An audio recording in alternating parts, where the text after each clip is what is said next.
Assalamualaikum warahmatullahi wabarakatuh. Salam Pramuka. Pada kesempatan kali ini kita akan membahas mengenai materi salam pramuka dan tanda pengenal.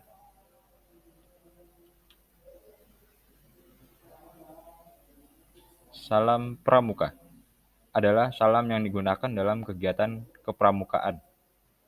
Fungsi salam pramuka yaitu untuk melahirkan disiplin, tata tertib yang mewujudkan suatu ikatan jiwa yang kuat ke dalam maupun keluar, yang hanya dapat dicapai dengan adanya saling menyampaikan penghormatan yang dilakukan secara tertib, sempurna, dan penuh keikhlasan.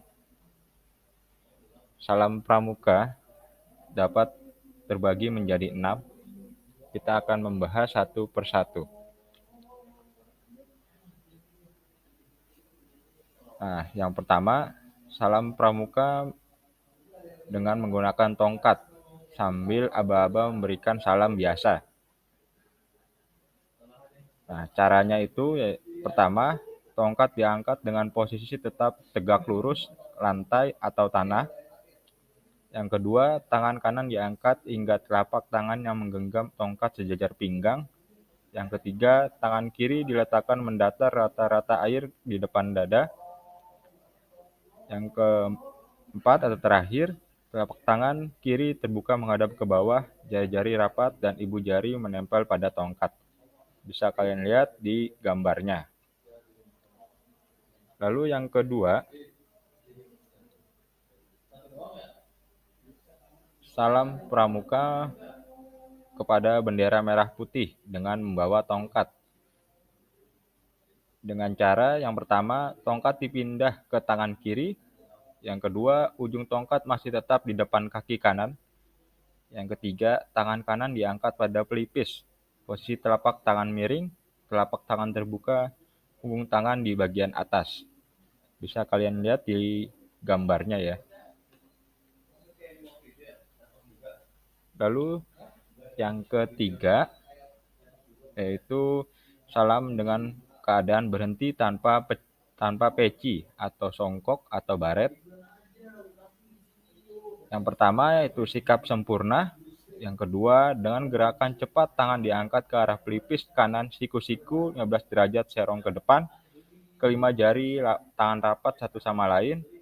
Telapak tangan serong ke bawah dan ke kiri, ujung jari tengah dan telunjuk mengenai pelipis. Yang ketiga, pergelangan tangan lurus, bahu seperti dalam sikap sempurna. Pandangan mata tertuju kepada yang diberi salam. Selesai memberi salam, tangan kanan dikembalikan secara cepat ke sikap sempurna.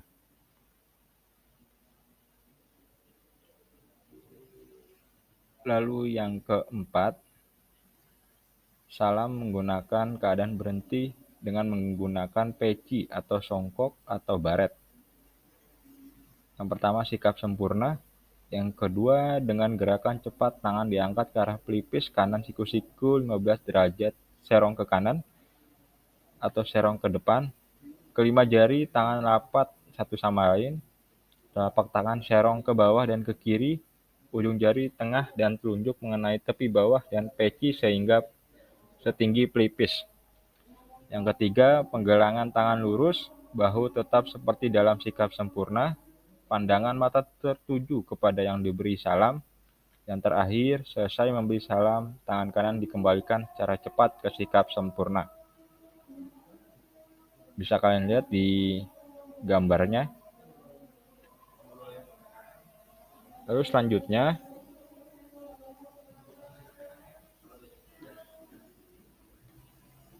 ini bagi yang pria, salam menggunakan keadaan berhenti dengan memakai peci yang ada kelepnya, yaitu ada tandanya ya.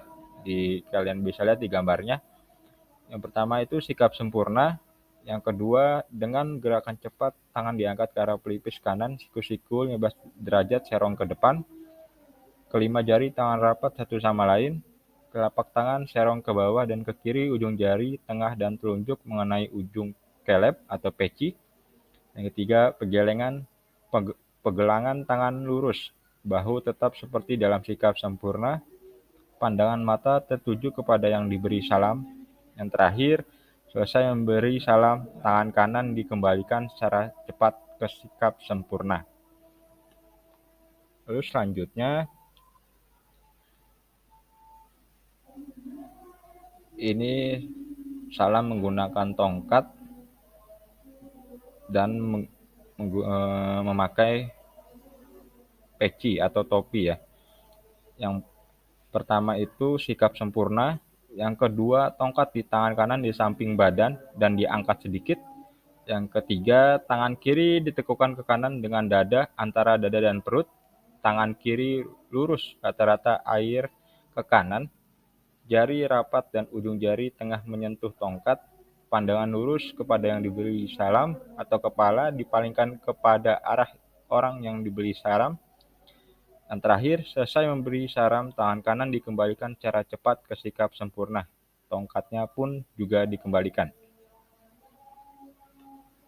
Lalu kita masuk ke tanda pengenal atau disebut tanda kecakapan khusus atau TKK.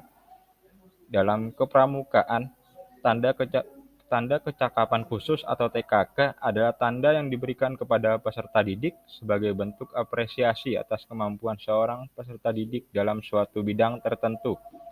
TKK bersifat opsional bagi peserta didik, sehingga seorang peserta didik dapat memiliki TKK yang berbeda dari peserta didik lainnya. TKK jumlahnya saat ini mencapai puluhan dan kemungkinan akan ditambah seiring dengan kemajuan teknologi. Untuk memperoleh suatu TKK, seorang pramuka harus mampu menyelesaikan syarat kecakapan khusus dalam bidang tersebut. Jadi untuk mendapatkan TKK, kita harus memenuhi syarat di buku KAS atau buku khusus. Nah, di sini ada gambar yaitu tanda pengenal pramuka, penggalang putra dan putri. Kita bahas yang di sebelah kiri penggalang putra ya. Bagian atas yaitu ada tanda tutup kepalanya. Yang kedua itu tanda regu, yaitu digambarkan dengan tanda gambar elang ya. Yang selanjutnya itu TKU, tanda kecakapan umum. V2 berarti dia masih penggalang ramu. Lalu di sini ada tanda pelantikan. Yang selanjutnya itu tanda jabatan. Trip 2 berarti dia wakil ketua. Lalu di sini ada tanda pandu dunia. Di sini ada papan nama Ahmad Ubais. Yang di sini tanda lokasi kuarcap atau disebut kalau contohnya itu Pati. Kalau di kita berarti daerah kita sendiri ya. Lalu di sini ada tanda Mita Gudep 13.011. Yang selanjutnya yaitu lencana Betge daerah.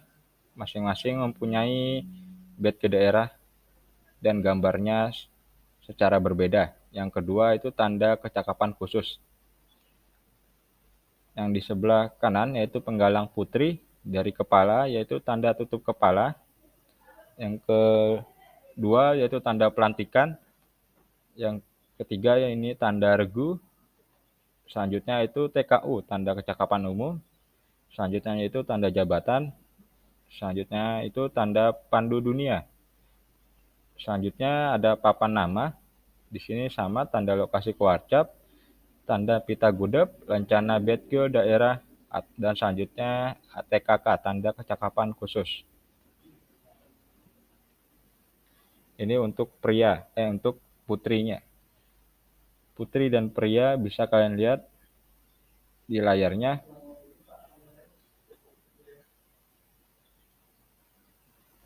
Ini khusus penggalang ya.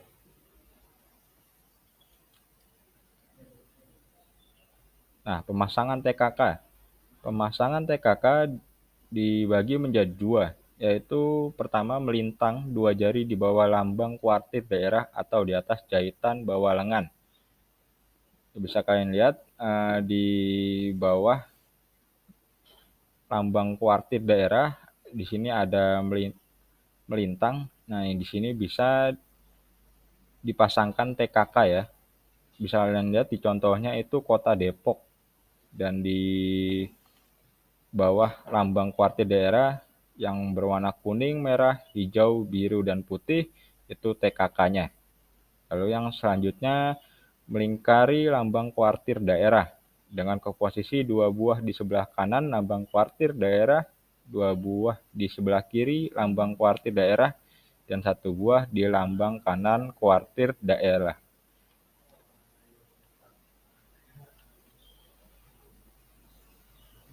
Nah, di sini ada contohnya Banyumas.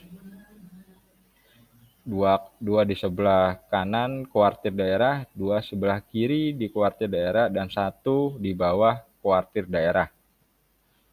Lalu pemasangan TKK juga bisa menggunakan tentampan atau selempang, di mana jumlah TKK yang dapat dikenakan di baju seragam paling banyak adalah 5 buah. Jika memiliki TKK lebih dari 5 buah, maka seorang pramuka harus menggunakannya di selempang atau tentampan.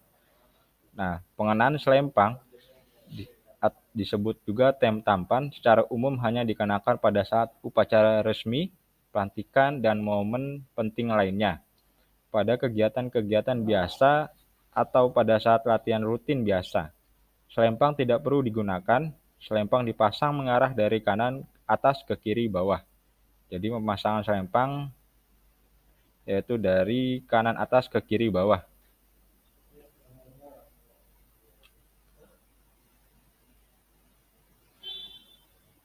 TKK dikelompokkan menjadi 5 bidang. Yang pertama itu yang gambarnya kuning atau bidang agama, mental, moral, spiritual, pembentukan pribadi, dan watak. Warna dasarnya yaitu kuning. Lalu yang kedua, bidang patriotisme dan seni budaya. Warna dasarnya yaitu merah. Lalu yang ketiga, bidang keterampilan dan teknik pembangunan. Warna dasarnya yaitu hijau. Lalu yang keempat, bidang ketangkasan dan kesehatan. Warna dasarnya yaitu putih. Yang terakhir, bidang sosial, perikemanusiaan, gotong royong, ketertiban masyarakat, perdamaian dunia, dan lingkungan hidup. Warna dasarnya yaitu biru. Jadi kalian bisa lihat di gambarnya, di sini ada warna kuning, yaitu dengan dasar kuning, yaitu bidang agama. Yang selanjutnya warna merah, yaitu bidang patriotisme. Selanjutnya warna hijau, bidang keterampilan dan teknik pembangunan. Selanjutnya ada warna putih, yaitu ketangkasan dan kesehatan. Selanjutnya ada warna biru, yaitu bidang sosial, perikemanusiaan, dan gotong royong.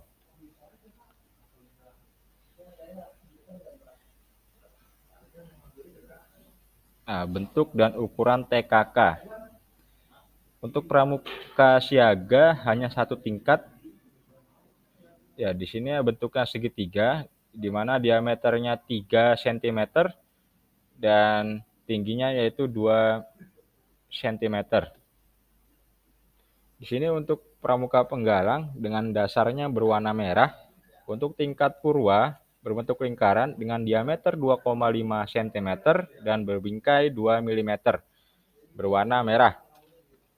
Jadi untuk penggalang khusus kalian berwarna merah. Nah, untuk tingkat matya berbentuk segi 4 bujur sangkar dengan diameter 2,5 cm dan bingkai 2 mm.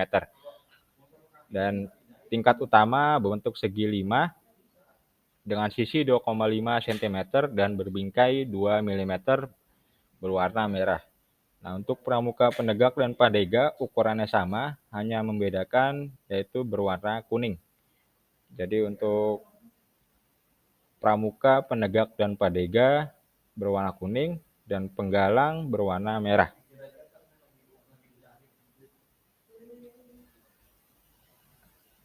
Nah, di sini TKK bidang agama, mental, moral, spiritual, pembentukan pribadi, dan watak.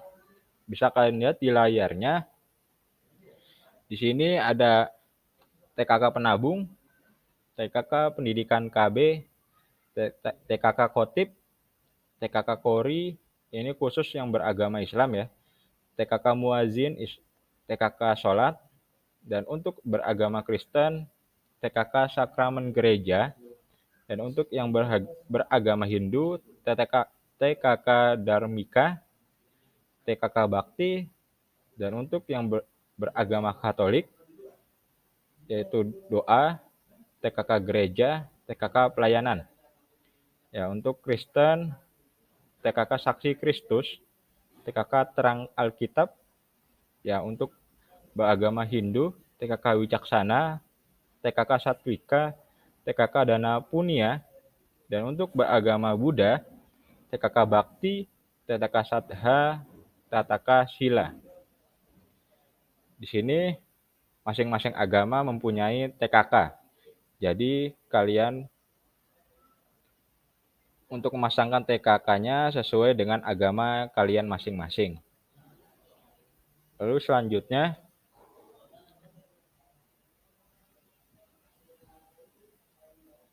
di sini ada TKK bidang patriotisme dan seni budaya. Di sini terbagi menjadi TKK pengatur ruangan, TKK pengatur rumah, TKK pengatur warga makan, TKK dirijen, TKK penyanyi, TKK pelukis, TKK juru gambar, TKK pengarang, TKK membaca. Di sini sesuai dengan keahlian kalian masing-masing ya, yaitu dengan memasangkan TKK ini berarti kalian sudah memahami keahliannya masing-masing.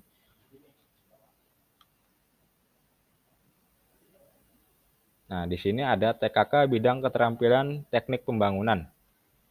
Di sini berdasarkan warna hijau dan banyak TKK-nya. Yang pertama itu TKK penjilid buku. Yang kedua TKK juru potret. Yang ketiga TKK juru kulit. Yang keempat TKK juru logam. Yang kelima TKK penenun. 6 TKK penangkap ikan. Yang ketujuh TKK juru kebun. 8 TKK peternak ulat sutra. Yang ke-9 TKK peternak lebah. Yang ke-10 TKK peternak kelinci. Yang ke-11 TKK filateli. Yang ke-12 TKK pengumpul rencana. Yang ke-13 TKK pengumpul mata uang. Yang ke-14 TKK pengumpul tanaman kering. Yang ke-15 TKK pengumpul tanaman hidup. Yang ke-16 TKK juru masak. Yang ke-17 TKK pecinta dirgantara. Yang ke-18 TKK pembuat pesawat model. 19 TKK pengenal cuaca. Ke-20 TKK komunikasi. Di sini masih banyak TKK-nya. Kita masuk ke slide selanjutnya. Yang ke-21 TKK penjelajah. Yang ke-22 TKK juru peta. Yang ke-23 TKK juru navigasi laut. 24 TKK juru isyarat bendera. Yang ke-25 TKK pelaut. Yang ke-26 TKK pengembara. 27 TKK petani padi. Ke-28 TKK penanam tanaman hias. Yang ke-29 TKK petani cabai. 30 TKK juru bambu. TKK juru anyam, TKK juru kayu, TKK juru batu, TKK peternak itik, TKK peternak ayam, TKK peternak sapi, TKK peternak merpati, TKK mengumpul, TKK pengumpul benda, TKK pengumpul hewan. Selanjutnya itu masih sama di TKK bidang keterampilan teknik pembangunan. Ada juru semboyan, TKK penjahit, pengendara sepeda, juru konstruksi pesawat udara, juru mesin pesawat udara, juru navigasi udara, juru evakuasi mesin, pengenal pesawat udara, isyarat elektronika, juru isyarat optika, perencana kapal, perahu motor, bekemah, petani bawang, petani tanaman jalar, peternak belut, dan peternak lele, statistika keluarga berencana, pengatur ruangan, dan pengatur meja makan. Ini TKK bidang keterampilan dan teknik pembangunan, bisa kalian pilih salah satunya. Di mana kalian bisa memilih salah satu di antara 60. dan keterampilannya bisa kalian gunakan di kehidupan sehari-hari. Lalu kita masuk selanjutnya ke TKK bidang kesehatan dan ketangkasan, di mana di bidang kesehatan dan ketangkasan bisa kalian lihat ada 10 TKK. Yang pertama yaitu gerak jalan, yang kedua pengamat, penyelidik, perenang, juru layar, juru selam, pendayung, pemain ski air, pencak silat, dan posyandu KB. Di sini bisa kalian pilih salah satu TKK-nya.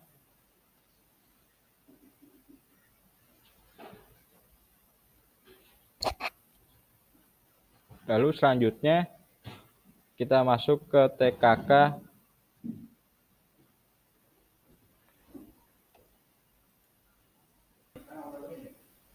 Di sini kita masuk ke TKK bidang sosial, perikemanusiaan, gotong royong, ketertiban, masyarakat, perdamaian dunia, dan lingkungan hidup dengan warna dasar biru. Di sini ada TKK pemadam kebakaran, pengatur lalu lintas, pengaman kampung, penunjuk jalan, juru bahasa, juru penerang, koresponden, P3K, penyuluh padi, keadaan darurat udara, perawatan anak, perawatan keluarga, penerima tamu wanita, keadaan darurat laut, pendaki gunung, pembantu ibu, juru ukur, dan kependudukan. Ini kalian bisa mendapatkan TKK-nya dengan profesi atau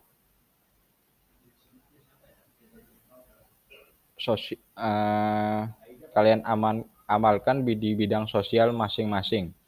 Kalian bisa pilih, misalkan kalian membantu di pemadam kebakaran, maka mendapatkan TKK pemadam kebakaran. Misalkan kalian yang suka mendaki gunung, kalian bisa mendapatkan TKK pendaki gunung. Lalu kita selanjutnya masuk ke 10 TKK wajib. Di sini ada 10 TKK wajib untuk penggalang, yaitu P3K, yang kedua pengatur rumah, yang ketiga pengamat, yang keempat juru masak, yang kelima berkemah, yang keenam penabung, yang ketujuh penjahit, yang kedelapan juru kebun, yang kesembilan pengaman kampung, yang kesepuluh gerak jalan. Jadi untuk menjadi pramuka penggalang, kalian harus memiliki 10 TKK wajib ini di baju kalian. Nah, kita akan membahas 10 TKK wajib ini, bagaimana cara mendapatkannya. Kita bahas yang pertama yaitu P3K dan pengatur rumah. Nah, untuk memenuhi SKK P3K, seorang pramuka harus sudah memenuhi syarat berikut. Yang pertama, mengetahui cara dapat memberi penolongan pada kecelakaan luka iris, luka garuk, luka terbakar, kena benda panas, benjut, dan memar. Yang kedua, mengetahui cara dan dapat menggunakan dengan benar, rapi, dan rapih, yaitu pembalut segitiga untuk luka di kepala, tangan, dan kaki, pembalut panjang, swazelverband untuk jari dan lengan atau paha. Selanjutnya, mengetahui cara dan dapat menghentikan pendarahan hidung, menolong kecelakaan akibat sengatan binatang, serangga, dan debu pada mata. Selanjutnya, mengetahui penggunaan obat atau ramuan untuk obat luka. Selanjutnya, mengetahui nama dan alamat poliklinik atau puskesmas, dokter atau rumah sakit terdekat.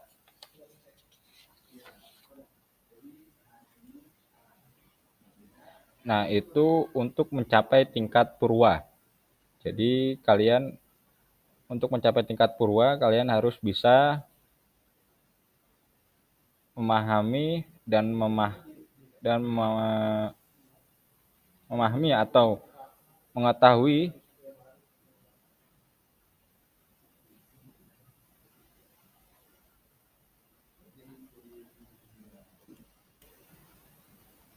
cara dan dapat menolong pada kecelakaan.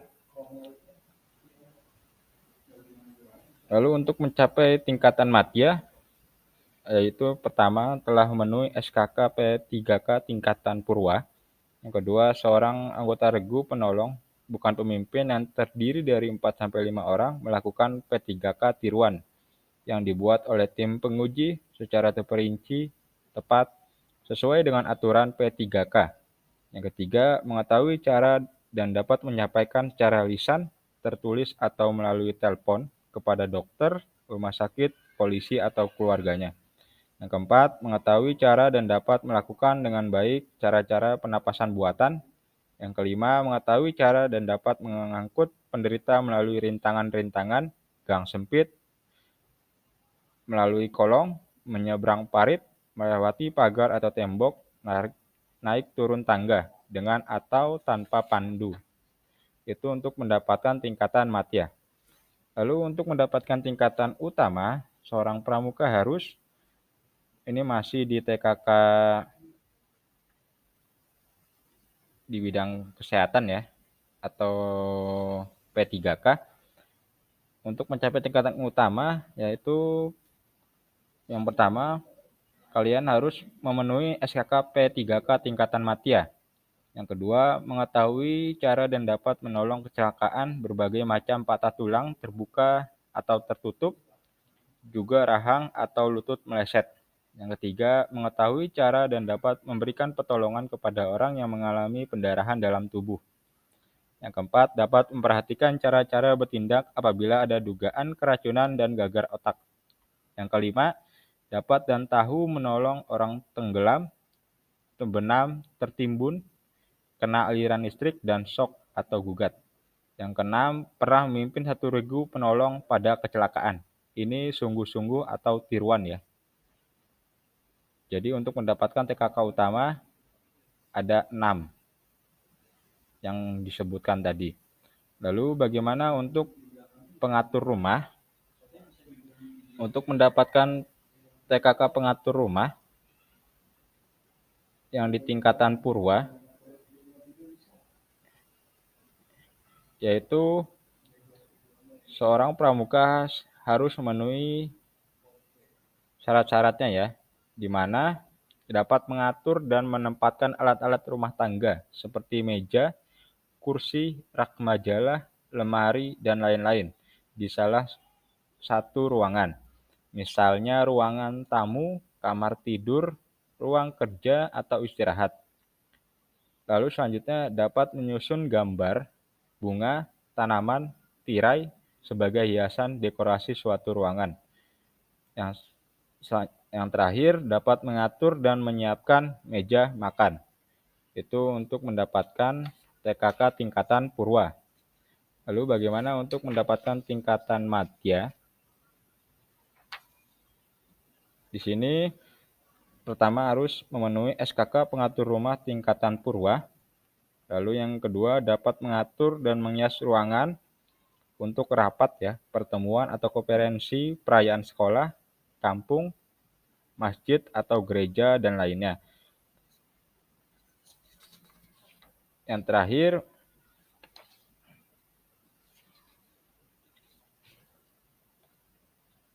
mengetahui usaha serta mendapatkan izin dari orang tua, kuartir, pemerintah setempat atau pemilik tanah serta tempat lain-lain. Maksudnya itu dapat menyusun bunga untuk meja tamu, pesta, kematian, atau penghargaan pada orang lain. Lalu untuk mendapatkan tingkat utama, yaitu di mana TKK seorang pramuka harus memenuhi SKK pengatur rumah tingkat madya ya. Yang kedua, dapat mengatur dan menghias ruang tamu pada peralatan perkawinan atau khitanan. Yang ketiga, dapat memelihara dan membersihkan perabot rumah tangga supaya tahan lama, kelihatan tetap baru. Misalnya meja, kursi, patung, barang, dan gelas atau kaca-kaca lainnya. Yang terakhir, dapat mengatur merubah ruangan pameran sesuai dengan keadaan dan kebutuhan saat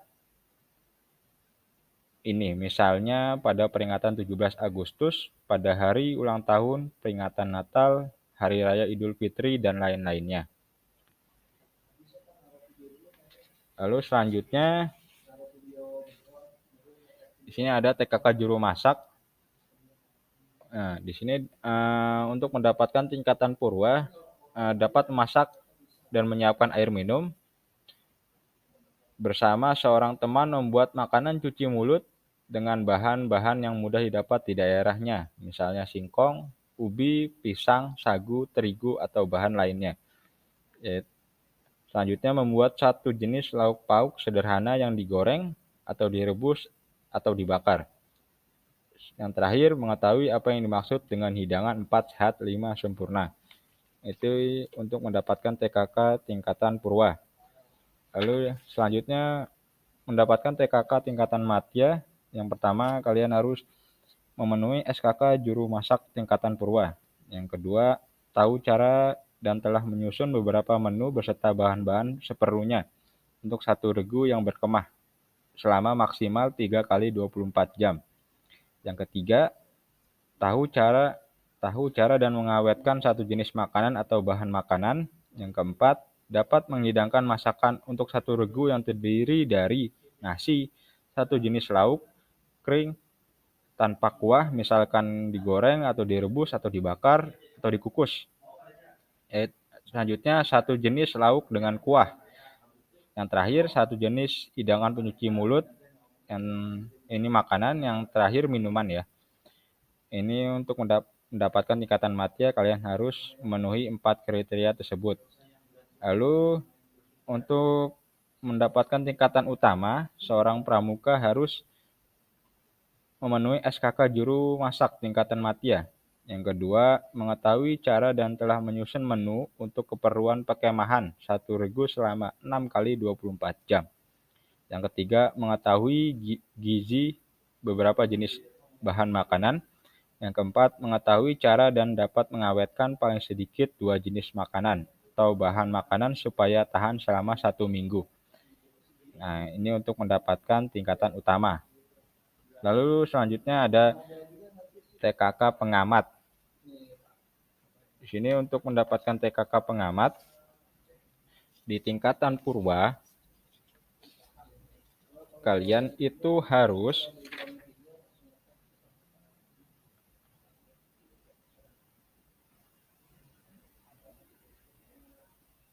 dapat menggunakan panca inderanya untuk mengenal dan mengingat sedikitnya 7 dari 10 macam benda yang dilihatnya selama 1 menit dengan cara diraba atau suara yang didengarnya. Dapat mengikuti jejak sejauh 1 km dengan menggunakan tanda jejak sederhana. Lalu mengetahui dan mencatat cara dan kebiasaan hidup dari satu jenis binatang yang terdapat di sekitarnya, atau mengetahui nama dan mengenal macam tumbuh-tumbuhan atau buah-buahan, sayur-sayuran yang biasa digunakan manusia dan tumbuh di daerahnya. Ini untuk tingkatan purwa. Lalu untuk tingkatan madya, kalian harus memenuhi SKK tingkatan purwa. Yang kedua, dapat mengingatkan atau mengingat sedikitnya 12 dari 18 benda yang dilihatnya dalam 1 menit. Yang ketiga, dapat mengenal dan mengingat sedikitnya 19 macam dan 12 macam benda yang diraba, dicium, dikecap dengan lidah dan suara yang didengarnya. Yang keempat, mengikuti jejak sejauh 5 km. Yang kelima, bersama seorang kawan dapat membuat laporan tertulis tentang suatu kejadian atau peristiwa yang dilihatnya dan berlangsung kira-kira 5 menit. Ini untuk mendapatkan tingkatan madya. Lalu untuk mendapatkan tingkatan utama, yaitu di mana telah memenuhi SKK Pengamat tingkat madya. Yang kedua, dapat mengingat 15 dari 20 macam benda. Yang ketiga, dapat mengikuti jejak sejauh 5 km. Yang keempat, telah mengamati tempat atau ruang, mendengarkan suara, meraba, mencium barang-barang dalam ruangan itu dalam waktu seluruhnya 5 menit.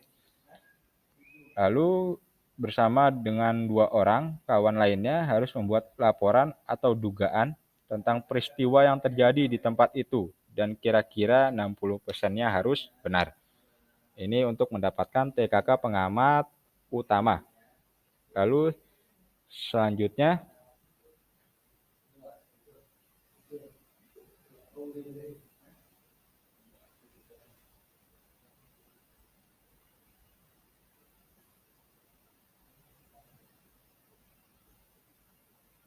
di sini ada TKK berkemah. Untuk memenuhi syarat SKK berkemah atau TKK berkemah harus mengikuti 3 kali pekemahan sehari atau per sehari. Selanjutnya dapat mengatur barang-barang di dalam tendanya. Yang selanjutnya mengerti dan dapat menjaga kebersihan pekemahan barunya. Ini untuk mendapatkan tingkatan purwa. Lalu untuk mendapatkan tingkatan madya,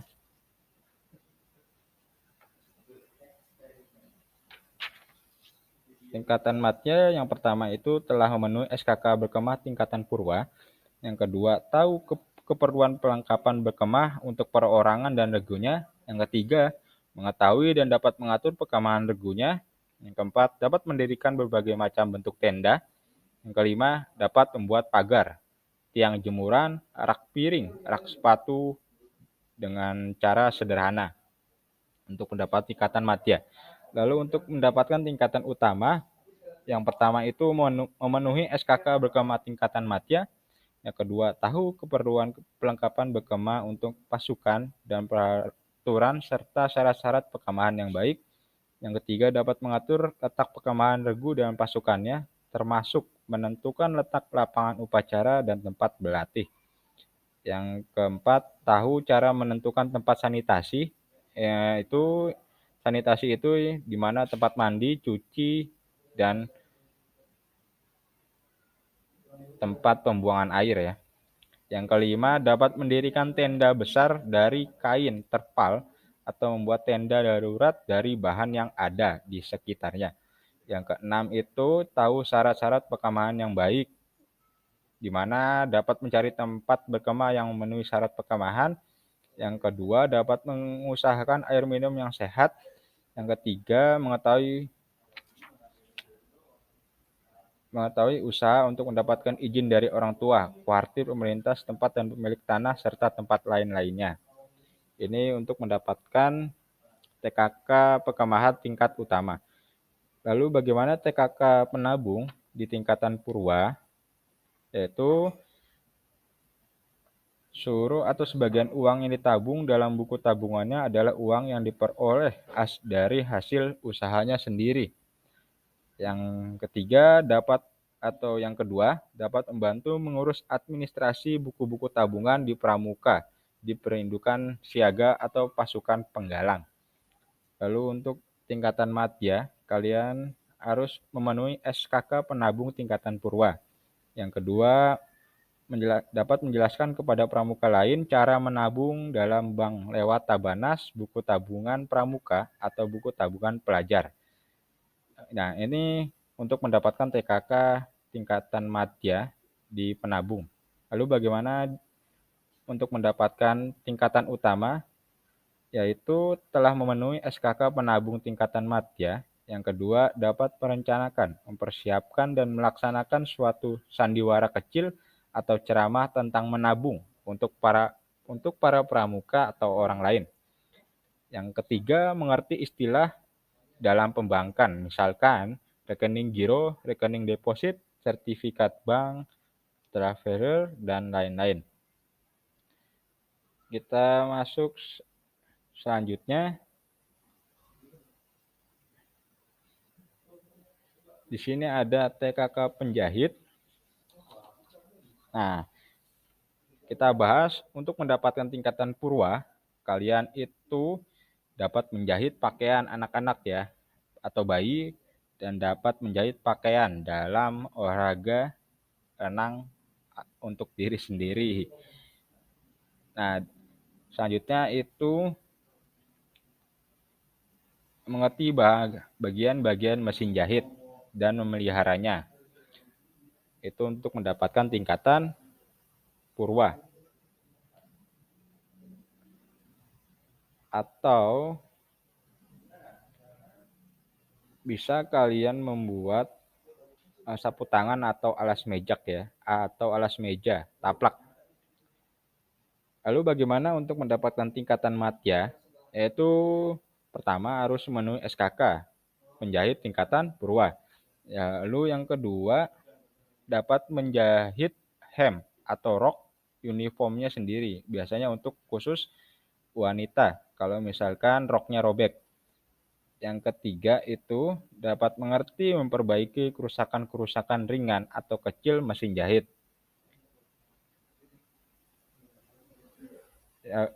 Lalu selanjutnya untuk mendapatkan tingkatan utama, kalian harus memenuhi SKK penjahit tingkatan madya.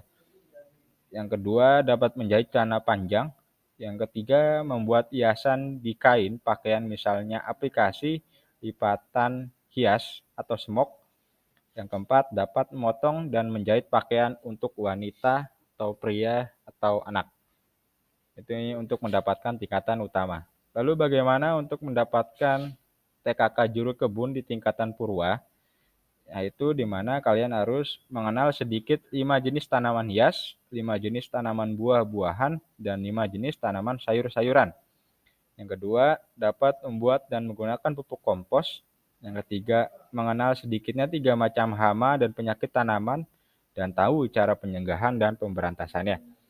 Yang keempat, telah menanam dan memelihara sedikitnya 1 jenis tanaman hias, 1 jenis tanaman buah-buahan, atau 1 jenis tanaman sayur-sayuran sampai berbunga, sampai berbuah, sampai dipanen, atau sampai sedikitnya 3 bulan.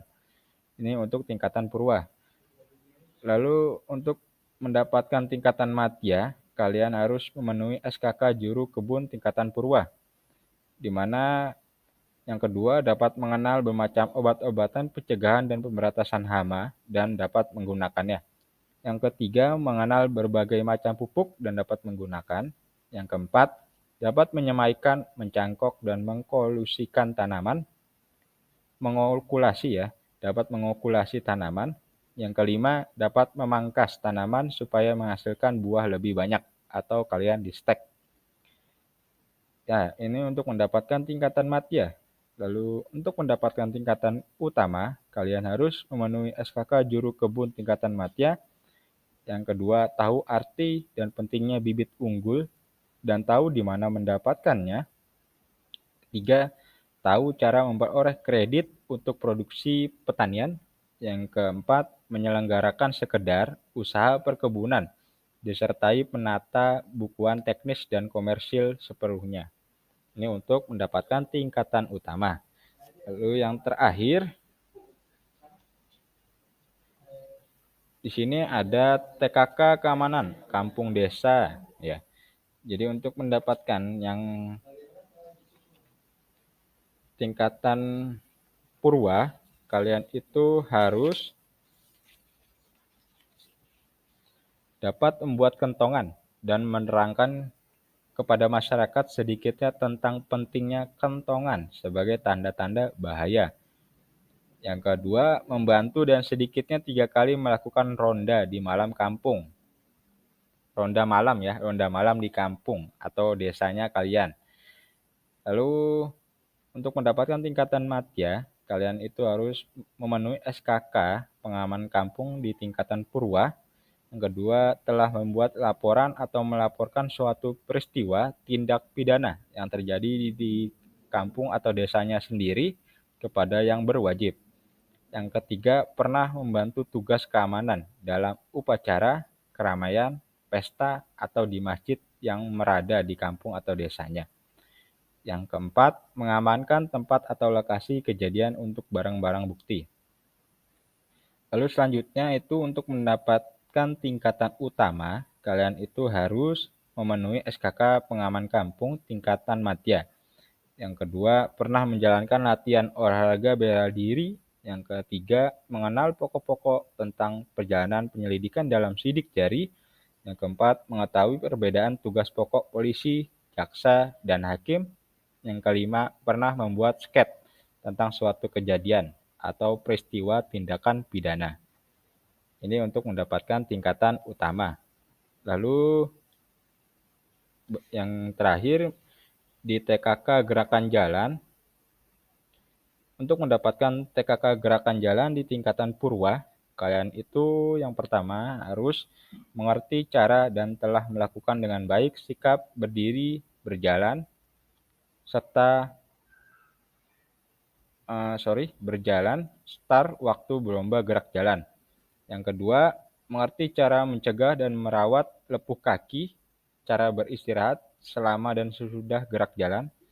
Yang ketiga, pernah mengikuti gerak jalan secara kelompok atau perorangan sejauh 10 km untuk putra dan 8 km untuk putri. Dilakukannya sedikit 2 kali. Lalu untuk tingkatan madya, kalian harus memenuhi SKK Gerakan Jalan tingkatan purwa. Yang kedua, mengerti cara dan telah melakukan pengaturan napas, langkah, dan pengaturan yang berlaku bagi lomba gerak jalan umum. Yang ketiga, pernah mengikuti gerak jalan secara berkelompok atau perorangan sejauh 15 km untuk putra dan 12 km untuk putri dan dilakukan sedikitnya 2 kali.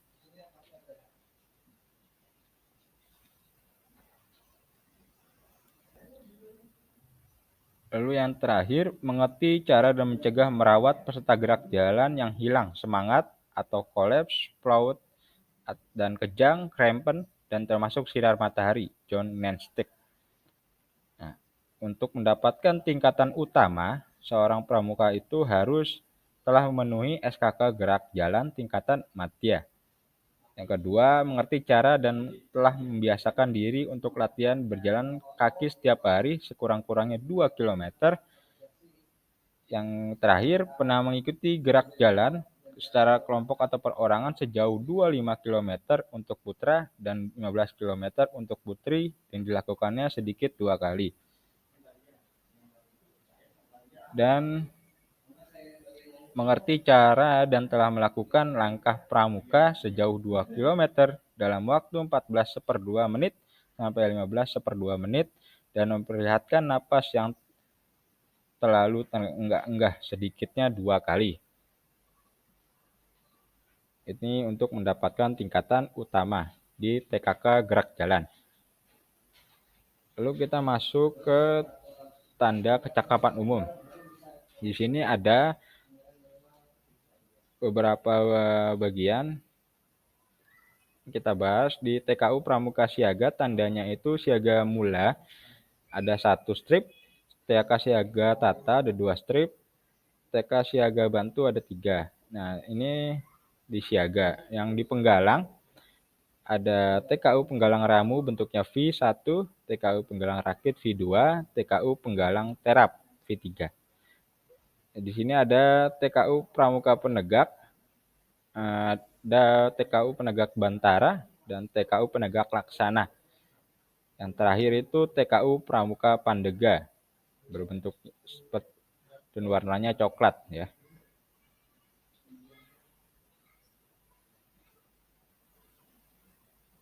Sekian dan terima kasih. Semoga materi pramuka, salam pramuka, dan tanda pengenal bermanfaat. Saya tutup. Assalamualaikum warahmatullahi wabarakatuh.